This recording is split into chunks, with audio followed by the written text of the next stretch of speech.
सुब्हानल्लज़ी असरा बिअब्दिही लैलन मिनल मस्जिदिल हराम इलल मस्जिदिल अक़सा। पाक है वो ज़ात जो ले गई रातों रात। अब मदीने से जब मक्का ले जाना हुआ तो कहा रातों रात।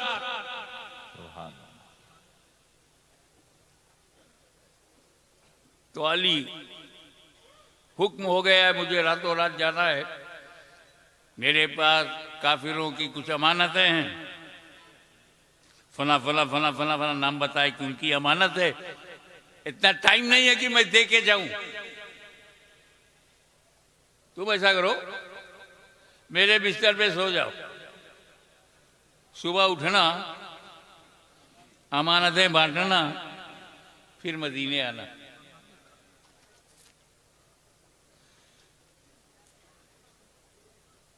ये कहकर हुजूर चल दिए। मौला अली फरमाते हैं कि उस रात जब मैं सोया, ऐसी चैन की नींद सोया कि लाइफ में कभी चैन की नींद मिली नहीं। मैं चक्कर में पड़ गया। इतने खतरे के टारगेट पे बिस्तर, मर्डर की नीयत से सब असलहा लिए हुए, वेपन लिए हुए खड़े हैं और चैन से सो गए। अगर हमारे यहाँ रात में 12 बजे 6 पुलिस वाले आ जाएं, दरवाजा खटखटाएं, चाहे अपनी ड्यूटी पे आए हों, पूरे परिवार की नींद उड़ जाएगी। फिर आ गए तो कैसे आए, क्यों आए? और वहां 40 काफिर तलवार लिए दरवाजे पर खड़े हैं, कत्ल का इरादा है और चैन से सो गए।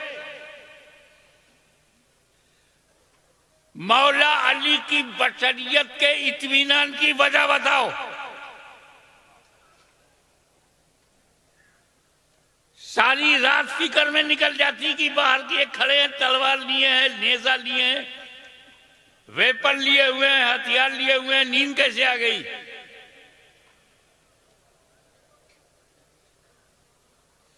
तो मौला अली के नींद आने में और भी जिंदगी में ऐसी चैन की नींद नहीं आई। जब जान का खतरा हो तो चैन की नींद, ये हमारा देखना था। वो देख रहे थे कि जान का खतरा खत्म। मौला अली देख रहे हैं कि मेरी जान को अब कोई खतरा नहीं, क्योंकि नबी ने कहा है अली मेरे बिस्तर पर सो जाओ, सुबह उठना, अमानत बांटना, फिर मदीने आना। अब अली को कभी भी मौत आ सकती थी, आज की रात अली को मौत नहीं आ सकती, क्योंकि नबी ने जिंदगी की जमानत ले लिया। सुभान अल्लाह, सुभान अल्लाह। सुबह उठना, अमानत बांटना, फिर मदीने आना। मेरा उठना जरूरी है, अमानत बांटना जरूरी है, मदीने तक पहुंचना जरूरी है, तो जिंदा रहना जरूरी है। चैन से सो गए। यहां पर एक बात याद आती है कि जिसकी गारंटी नबी ले ले, वाह वाह, जिसकी गारंटी नबी ले ले वो अली होता है, अली।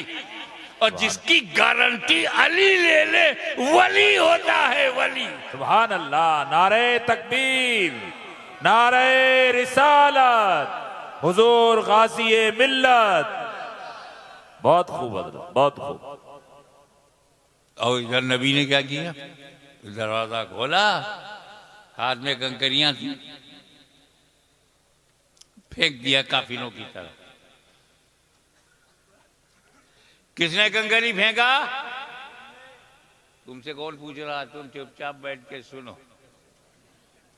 ताकि यहां बैठे रहो, वरना लोग उठा के फेंक देंगे।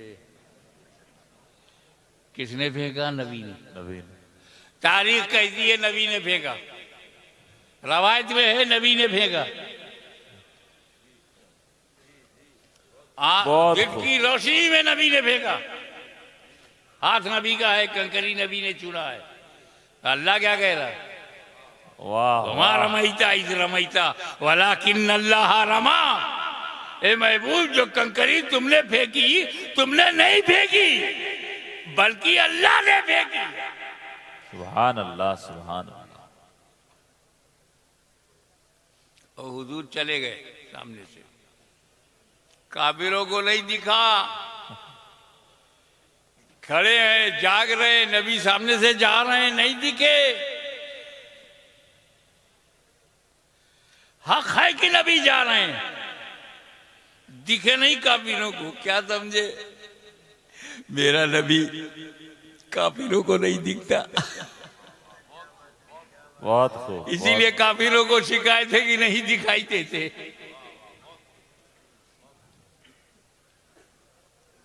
अब अगर कोई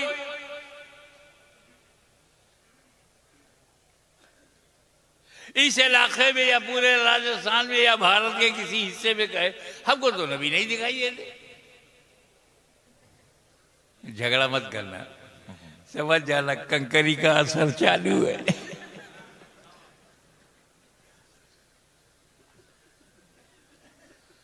नबी के फेंकने को अल्लाह ने अपना फेंकना कहा। फेंका कंकरी रसूलुल्लाह ने, कुरान कहता है फेंका है अल्लाह ने। फेंके रसूलुल्लाह, कुरान कहे फेंक रहा है अल्लाह। कितने करीब है अल्लाह से रसूलुल्लाह। सुभान अल्लाह, सुभान अल्लाह। बहुत खूब।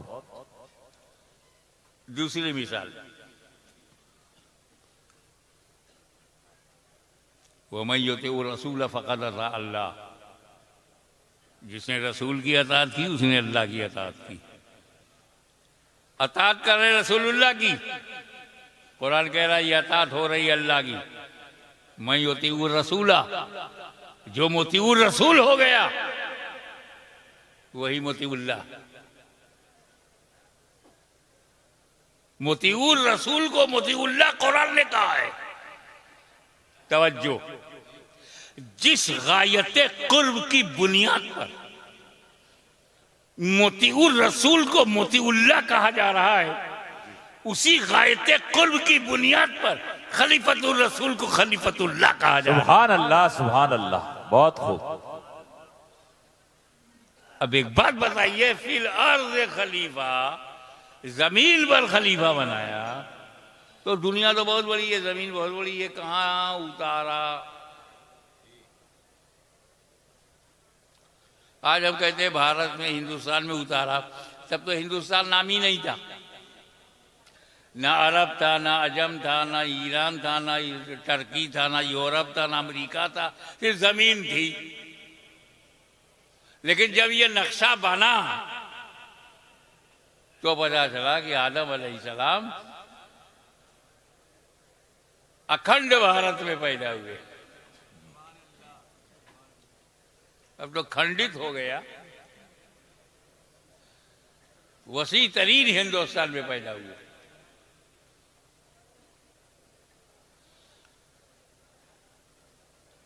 आदम अलैहिस्सलाम पहले इंसान, इसीलिए उनको अबुल बशर कहते हैं, बशर का बाप। उनसे पहले कोई बशर नहीं, और वो हिंदुस्तान की धरती पर आए। किसी ने कहा वो एक बहुत बड़ा गुनाह हो गया था, माज़अल्लाह, सुम्मा माज़अल्लाह, तौबा तौबा, आदम अलैहिस्सलाम को गुनाह हो जाए। अबे जब नबी गुनहगार होगा तो हम लोग कहाँ होंगे। खता हुई भी, किसी ने कहा खता शादी हुई, क्या हुआ, अल्लाह ने मना किया था, खा लिया। अल्लाह ने मना किया था और खा लिया। अबे वो गहराई में नहीं जाएगा, वो खाएंगे कैसे, खिलाना पड़ेगा। खिलाऊं कैसे, बहाना बनाना पड़ेगा। अंदर घुसो ना, गहराई में जाओ ना, ऊपर तैरोगे तो खाली कचरा मिलेगा। डीप में जाओगे, अंदर जाओ तो ना मोती मिलेगा ना समंदर से। आदम अलैहिस्सलाम ने खा लिया, ना फरमानी हो गई। वाह, अरे जब अल्लाह ताला ने ये जन्नत बनाई थी तो क्या मियां बीवी के लिए बनाया था? पागल हो। बहुत खूब, बहुत खूब। आदम अलैहिस्सलाम से लेकर क़यामत तक जितने जन्नती हैं सब उसमें एडजस्ट हो जाएंगे। कितनी बड़ी जन्नत है, दुनिया से कितनी बड़ी है। इतनी बड़ी दुनिया दुई आदमी के लिए नहीं है तो उतनी बड़ी जन्नत सिर्फ आदम और हव्वा के लिए। जन्नत में बच्चे पैदा नहीं होंगे तो खाली ये दो ही रहेंगे, इसके लिए अल्लाह ने बनाया है। इसको भरना है कि नहीं? तो भरेंगे जब बच्चे होंगे। बच्चे जन्नत में होते नहीं और ना होंगे तो ये भरेगी कैसे? दुनिया में डालो। तब कहा गया खाना मत। आदम अलैहिस्सलाम अल्लाह के नबी है, मासूम है, खलीफा है। मासूमियत खाने नहीं देगी। बहुत। ये खाएंगे नहीं तो बाहर जाएंगे नहीं, बाहर जाएंगे नहीं तो औलाद होगी नहीं। अल्लाह की हिकमत यह है कि जमीन पर जाए और औलाद हो। मना यह है कि उसे खाना मत। आदम मासूम है, खाएंगे नहीं, छुएंगे नहीं। जब खाएंगे नहीं तो बाहर जाएंगे नहीं तो क्या होना? तो अल्लाह ताला ने अपने करम से आदम के ज़हन पर पाकीज़ा गफलत का पर्दा डाल दिया। वाह वाह। ज़हने आदम पर पाकीज़ा गफलत का आदम, ताकि आदम गफलतन खाने में हिकमतन निकाल दूं। तो ये आदम की खता नहीं, आदम की अदा है। गुयूर मुसलमानों, खुदा की कसम अगर ये खता है तो हाशमी अपनी जिंदगी की सारी नेकियां इस खता के बदले में देने को तैयार है। ये खता नहीं, अदा है। क्योंकि अगर आदम ने अगर आदम ने गेहूं को खाया ना होता, जन्नत से बाहर आए ना होते तो हमें रसूलुल्लाह मिले ना होते। उन्होंने खाया ना होता तो मुस्तफा जाने रहमत को हमने पाया ना होता। सुभान अल्लाह। अब भारत में आए, यहाँ में आया, सूजा शरीफ में जब मैं आया, क्या कहने, बना बनाया सब कमरा है, बनी बनाई बिल्डिंग है, दारूम बढ़िया है, काली चल रहा है, जबरदस्त लोगों का हुजूम है। अब पहले से ही कमरे के मालिक मौजूद हैं। मैं यहाँ आया तो सब दूसरे मालिक मौजूद अपने कमरे में रख लिया मुझे। अगर मैं किसी ऐसे जंगल में जाऊं जहां ना आदमजाद, कोई इंसान ही ना हो, मेरे अलावा कोई ना हो, तो जहां मैं कुटिया बना लूंगा उसका मालिक कौन होगा? मैं ही तो होऊंगा ना। दूसरा कोई आदमी है ही नहीं जो क्लेम करे। थार के अंदर तो बहुत कुछ है ना भाई, ये मालिक है वो मालिक है। लेकिन किसी जंगल में चला जाऊं और जंगल में कुटिया बना लूं, मैं कुटिया बनाऊंगा, आश्रम नहीं बनाऊंगा। क्यों? जो आश्रम बनाते हैं बाद में जेल चले जाते हैं। 5 करोड़ मुरीद बनाते हैं, फिर बाकी जिंदगी जेल में निकालते। वो मेरी कुटिया ठीक है, अकेला मैं हूं। तो कुटिया का मालिक कौन होगा? मेरे अलावा जब कोई नहीं है वहां। तो आदम अलैहिस्सलाम ने जब भारत में कदम रखा तो भारत का मालिक कौन? आदम अलैहिस्सलाम। सोच ना, तेरा दादा मालिक है, लैंडलॉर्ड है। भारत की पूरी धरती आदम अलैहिस्सलाम की। तो हमको ऐसा वैसा किराएदार मत समझना, हम अपने बाप की धरती पे रहते हैं। वाह वाह वाह, बहुत खूब, बहुत खूब।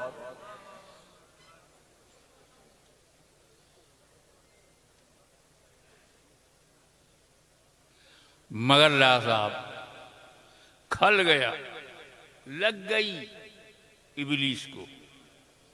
आज ये थोड़ा सा जाने, इबलीस शैतान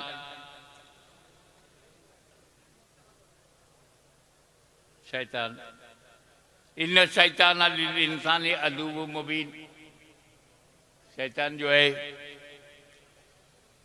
इंसान का, मानव जात का खुला शत्रु है,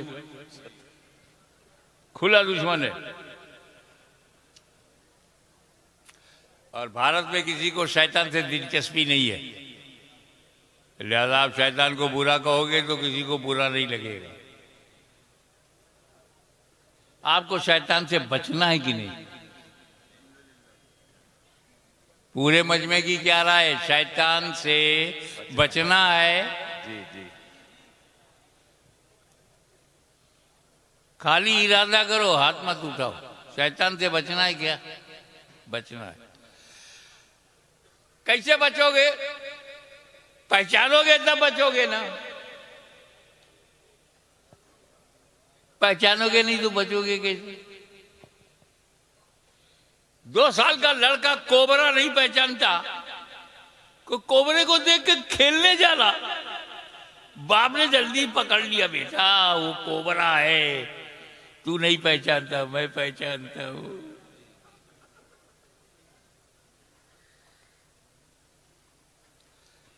ये जानवर है, अपने ही गोबर में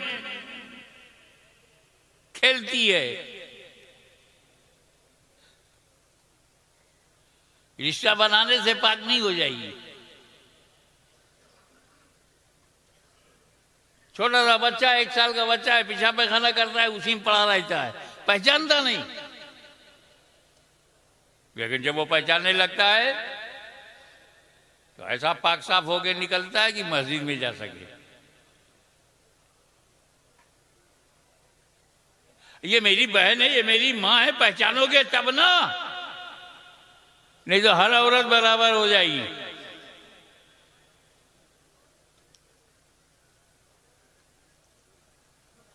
माँ बाप से बढ़कर के कोई रिश्ता नहीं है, पहचानोगे तब ना। मेरा बाप ना होता तो मैं ना होता, पहचानोगे तब ना। मेरी माँ ना होती तो मैं दुनिया में वेलादत ना होती, जब पहचानोगे।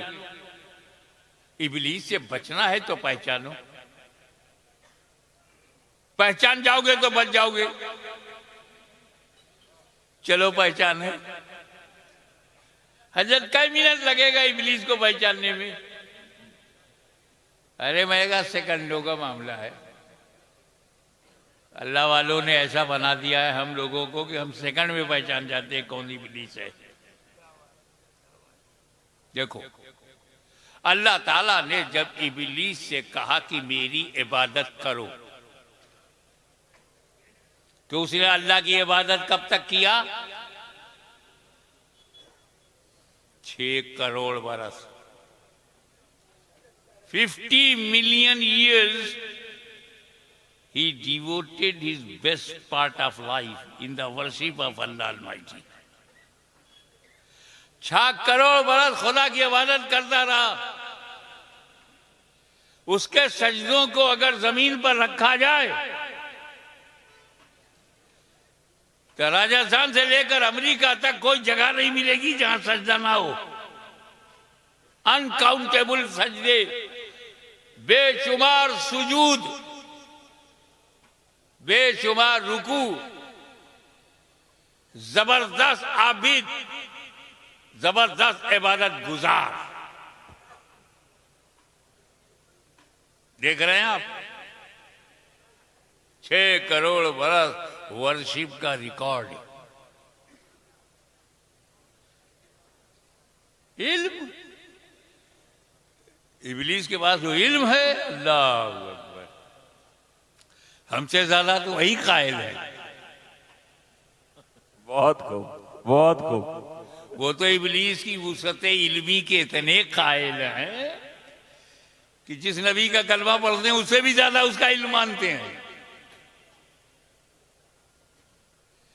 और अगर नबी के लिए मान लो तो उसे शिर्क समझते हैं।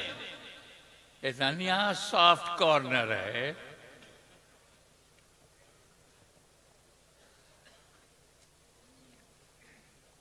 आठ अरब लोगों के दिल में क्या चल रहा है वो जानता है।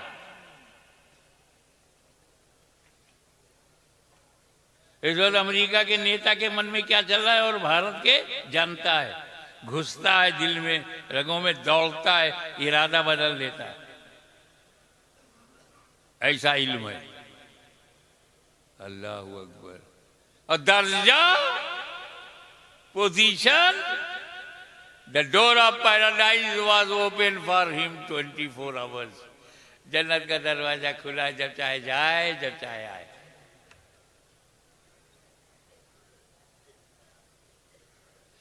इब्लीस दुनिया का पहला और आखिरी काफिर है। पहला और आखिरी काफिर है। आखिरी कैसे होगा इनके होते हुए? पहला और आखिरी काफिर है जो जन्नत देख चुका है, बकिया बगैर देखे जहन्नम में जाएंगे। पोजीशन ये कि जन्नत का दरवाजा खुला है। इबादत का रिकॉर्ड ये कि 6 करोड़ बरस तक खुदा की इबादत करता रहा।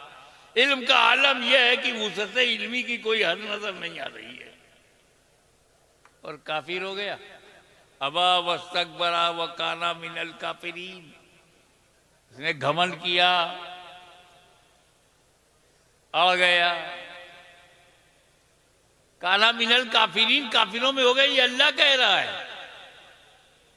काफिर को काफिर अल्लाह कह रहा है। बहुत खूब। अल्लाह को तो रोकते नहीं, हमें रोकते हैं।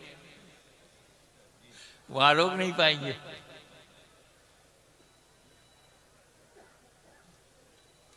इबादत में वो फासिक नहीं था, इबादत गुजार था, आलिम था, जाहिल नहीं था, जन्नत में जाता आता था, लाइल्म नहीं था। इसके बाद काफिर कैसे हो गया? 6 करोड़ बरस की इबादत उसे बचा न सकी। जन्नत का देखना, आना जाना न बचा सका। वुसअत इल्मी न बचा सकी।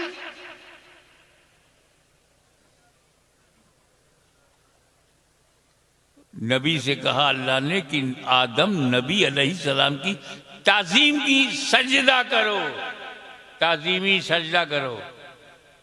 ना बोल दिया। इबादत के लिए तैयार है, इल्म के लिए तैयार है, जन्नत में जाने के लिए तैयार है, नबी की ताजीम के लिए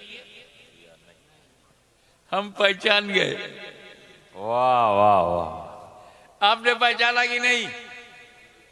पीछे वालों आपने पहचाना कि नहीं? हम पहचान गए। क्या पहचाना? इब्लीस उसे कहते हैं जो इबादत के लिए तो तैयार हो, तासीम के लिए तैयार ना हो। बहुत खूब, बहुत उस जुदूल आदम फसजदू इल्ला इब्लीस, सब ताजीमी सजदे में चले गए सिवाय इब्लीस के।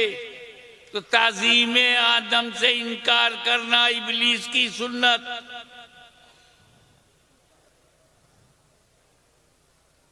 नबी की ताजीम से इनकार करना, इबादत से नहीं।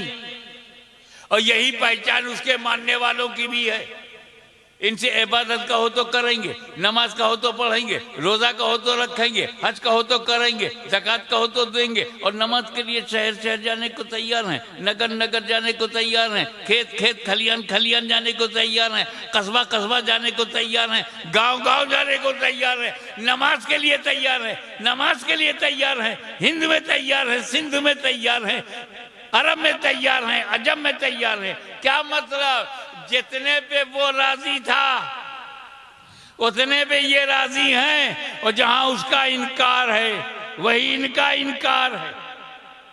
बहुत खूब।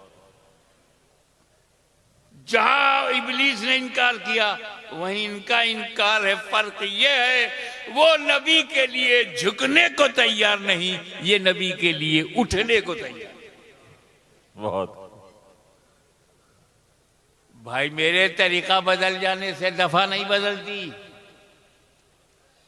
हमारे इंडियन पेनल कोड में है 302 मर्डर, तो चाकू से मारो तो 302 है, करौली से मारो तो 302 है, 303 से मारो तो 302 है, .22 से मारो तो 302 है, गर्दन दबा के पटक के मारो तो 302 है। तरीका बदलने से दफा नहीं बदलती। अदालत में हीरालाल ने कहा, जज साहब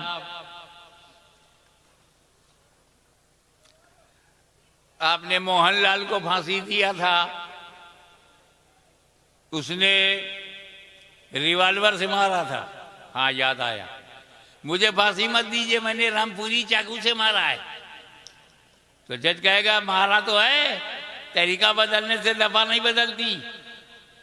चाहे रिवॉल्वर से मारो, चाहे रामपुरी चाकू से मारो, मर्डर इज मर्डर।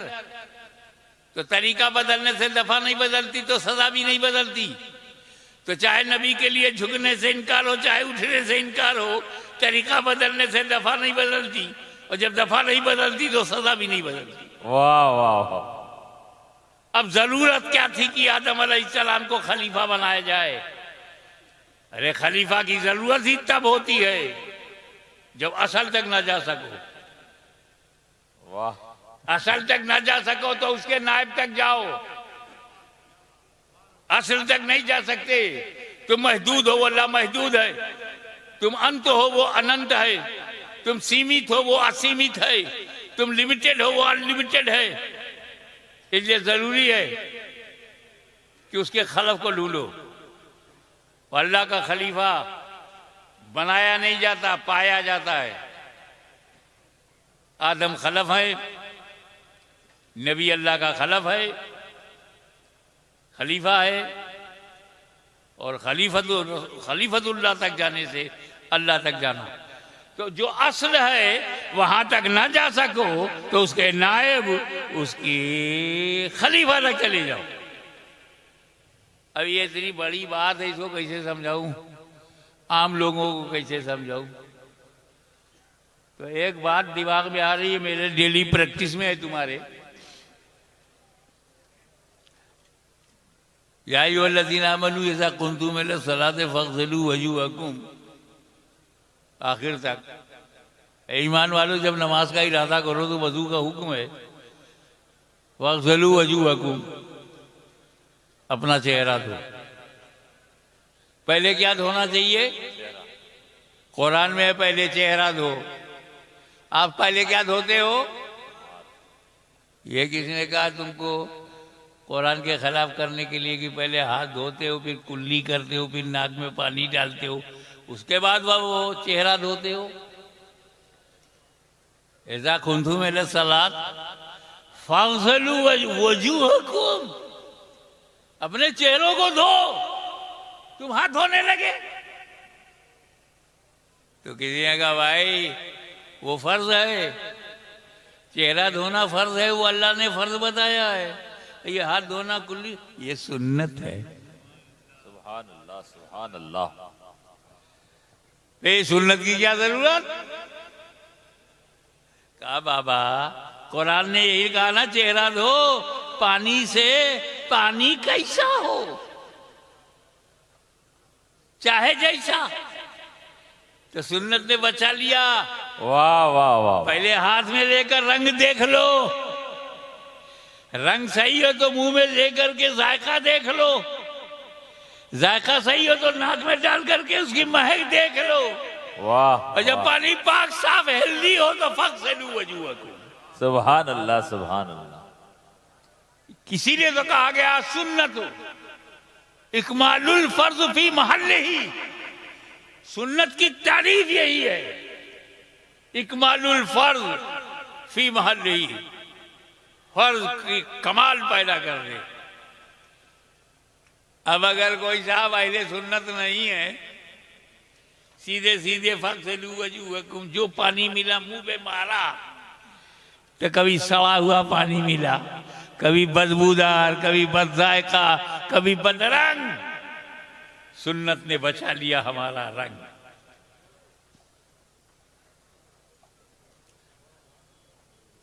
तो पानी से तो वजू कर लिया, वजू करना असल है। नमाज के लिए वजू करना पानी से असल है। अब जब पानी न मिले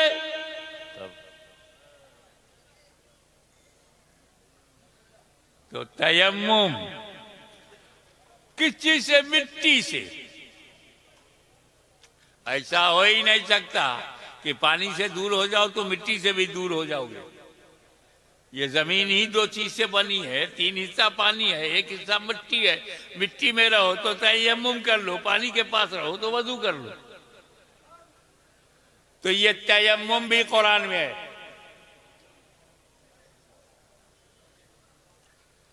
तयम्मुम वजू नहीं है, लेकिन वजू का जानशीन है, वजू का खलीफा है, वजू का नायब है, वजू का असिस्टेंट है। अब मैं तुम्हें समझाने के लिए ये सब कह रहा हूं कि खलीफा असल का नायब होता है। खलीफा जिसका है उसका वो नायब होता है। वो वजू का खलीफा तयम्मुम। पानी तक जाने की कुदरत नहीं, पानी मिल नहीं रहा है तो तयम्मुम कर लो। ये खलीफा है। क्या मतलब? जो जो काम वजू करके तुम कर सकते थे वो सब काम तयम्मुम करके कर सकते हो। वजू करके तुमने नमाज पढ़ा है तो तयम्मुम करके भी नमाज पढ़ सकते हो। वजू करके तुमने फजर जोहर असर मगरिब इशा पढ़ा है तो तयम्मुम करके भी फजर जोहर असर मगरिब इशा पढ़ सकते हो। वजू करके तुम मस्जिद में गए थे तो तयम्मुम करके भी जा सकते हो। जो जो फैज वजू से मिलता था वो सारा फैज तयम्मुम से मिलता है। तो जो जो करम रब का मिलता है वो रब के नबी से मिलेगा। जो नबी से मिलता था वो नबी के खलीफा से मिलेगा।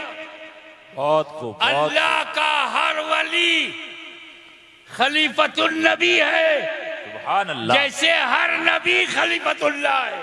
वाह। तो क्या मतलब कि नबी तक जाना अगर आसान ना हो तो वली के कदमों में चले जाओ, क्योंकि हर वली नबी का खलीफा है, सुभान नायब है, असिस्टेंट है। तो जो फैजान नबी से दुनिया को मिला वही फैजान वली से मिलेगा। इसलिए कि रब ने फरमाया वलाकिन रसूल अल्लाह व खातमन नबीयीन, आप अल्लाह के रसूल हैं और आखिरी नबी हैं, लास्ट एंड फाइनल प्रॉफिट। आपके बाद कोई नबी नहीं आएगा। नबूवत का दरवाज़ा बंद हो गया और इमामत का दरवाज़ा खुला है, गौसियत का दरवाज़ा खुला है, विलायत का दरवाज़ा खुला है, तौबा का दरवाज़ा खुला है, बुजुर्गी का दरवाज़ा खुला है, हिदायत का दरवाज़ा खुला है, गाइडेंस का दरवाज़ा खुला है, वली के आने का दरवाज़ा खुला है। एक और बात, आदम अलैहिस्सलाम से लेकर हुजूर सल्लल्लाहु ताला अलैहि वसल्लम तक अगर 50,000 बरस माना जाए तो 50,000 बरस में कितने नबी आए? कितने नबी आए? 1.25 लाख, 1,24,000 कमोबेश। 50,000 बरस में 1.25 लाख आए और 1400 बरस में सिर्फ राजस्थान में 1.25 लाख वली है, गुजरात में 1.25 लाख वली है, यूपी बिहार में 1.25 लाख वली है, करोड़ों अरबों खरबों वली आ गए 1400 बरस में। लाखों करोड़ों अरबों वली, गांव गांव वली, कस्बा कस्बा वली, शहर शहर वली, हर सूबे में वली, हर मुल्क में वली। क्या मतलब? पानी क्या आना बंद हुआ और तयम्मुम का दरवाजा क्या खुला कि तयम्मुम वाले बढ़ गए? नबूवत का दरवाजा क्या बंद हुआ, विलायत का दरवाजा कैसा खुला रहा कि हर जगह वली ही वली?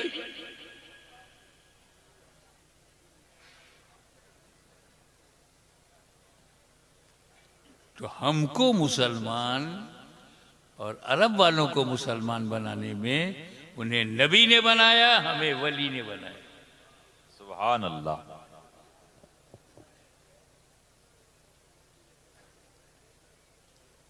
अब देखें आप, ये कृषि जानते हो, कृषि, खेती बाड़ी, कल्टीवेशन, इसमें 3 बात किसान के लिए बड़ा जरूरी है। अब यहाँ किसान लोग हैं इसलिए उनके मतलब की बात बोलूं। किसान देखता है कि जो बीज भंडार से हम बीज लाए हैं, ये बीज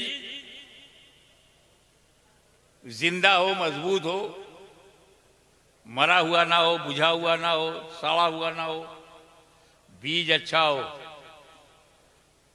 दूसरी बात देखता है कि जमीन उसके अनुकूल हो, मिट्टी जो है फेवरेबल हो,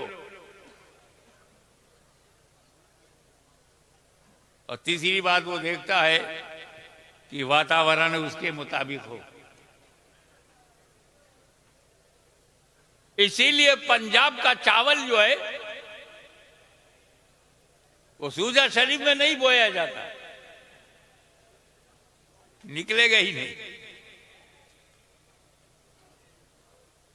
यहां मक्का पैदा होगा,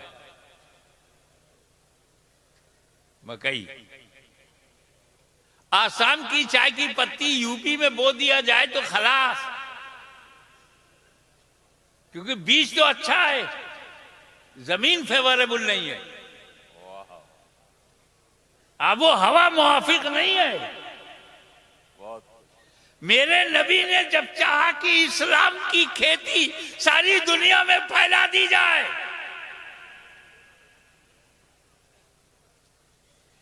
तो नबी की नजर में इराक आया।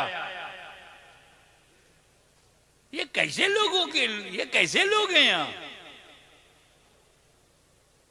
कूफा नजर में आया।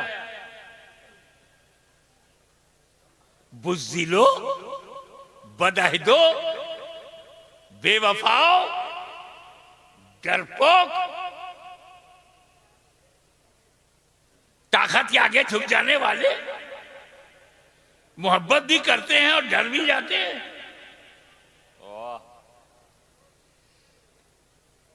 दिल खोल के सामने आते हैं, मुसीबत में घर का दरवाजा बंद कर लेते हैं। ऐसे बेवफाओं और डरने वालों और ताकत के आगे झुकने वालों के लिए कौन सा बीज भेजा जाए? वाह वाह वाह। तो मदनी सरकारी बीज भंडार से जिस बीज को इराक के लिए चुना गया उसे गौसे आजम कहते हैं। सुभान अल्लाह, सुभान अल्लाह।